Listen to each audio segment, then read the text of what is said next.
Il y a des endroits où les rêves prennent racine, mais ne s'épanouissent pas toujours. Ici, dans ce petit village coincé entre collines et poussière rouge, vivent ceux dont les silences sont remplis de promesses. Parmi eux, une jeune femme, Aminata. Aminata, s'adressant à sa mère. Foya, repose-toi. Je vais préparer quelque chose avant de partir au marché.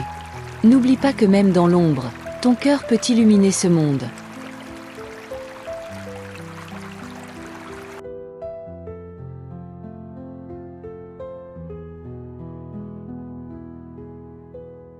Au marché, Aminata vend quelques légumes.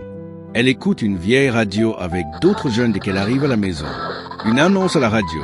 Un concours national de contes vidéo pour les jeunes talents, avec une bourse pour une grande école de communication. Et pour participer, il suffit d'envoyer une vidéo racontant une histoire, la vôtre ou celle d'un autre, mais avec cœur.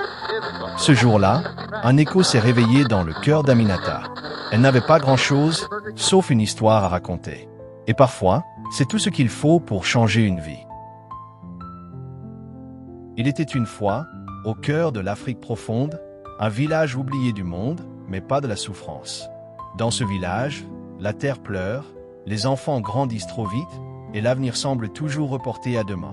Pourtant, même dans l'ombre, une lumière peut jaillir. Voici l'histoire de Maya, une jeune femme au regard brûlant de courage, qui osa rêver plus fort que la peur. Les cendres du passé. Dans le village de Kandolo, vit Maya, une jeune femme de 24 ans, orpheline de père depuis ses 10 ans. Sa mère, Mama Halima, guérisseuse respectée, lui a transmis l'amour du savoir et du peuple. Maya est institutrice bénévole. Chaque matin, elle enseigne aux enfants du village sous un grand baobab. Mais un jour, alors qu'elle revient du marché, elle découvre le chef du village en grande discussion avec des étrangers. Ils veulent racheter les terres du village pour y implanter une carrière minière.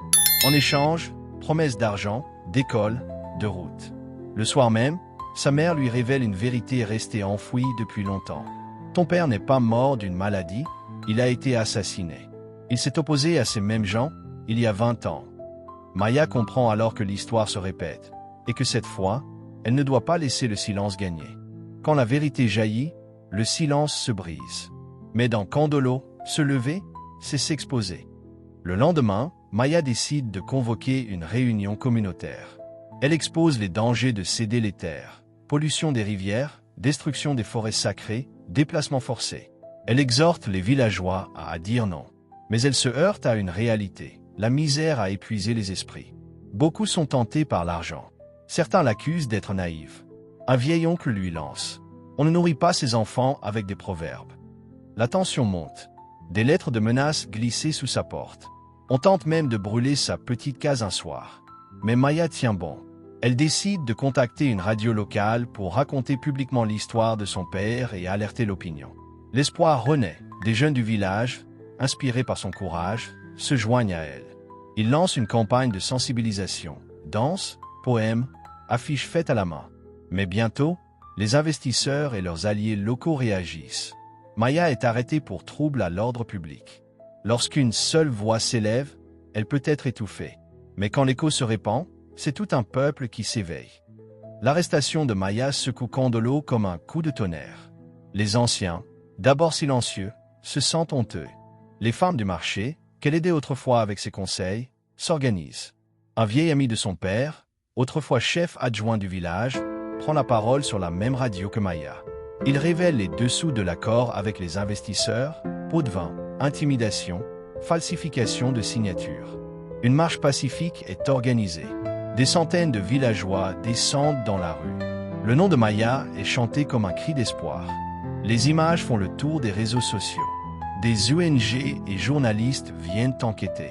Sous pression, les autorités locales libèrent Maya. Fatiguée, mais debout, elle remercie la foule et déclare « Je ne suis pas une héroïne.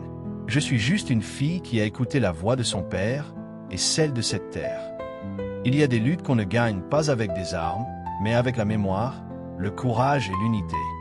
Quelques mois après sa libération, Maya est élue conseillère municipale. Elle refuse toute récompense personnelle.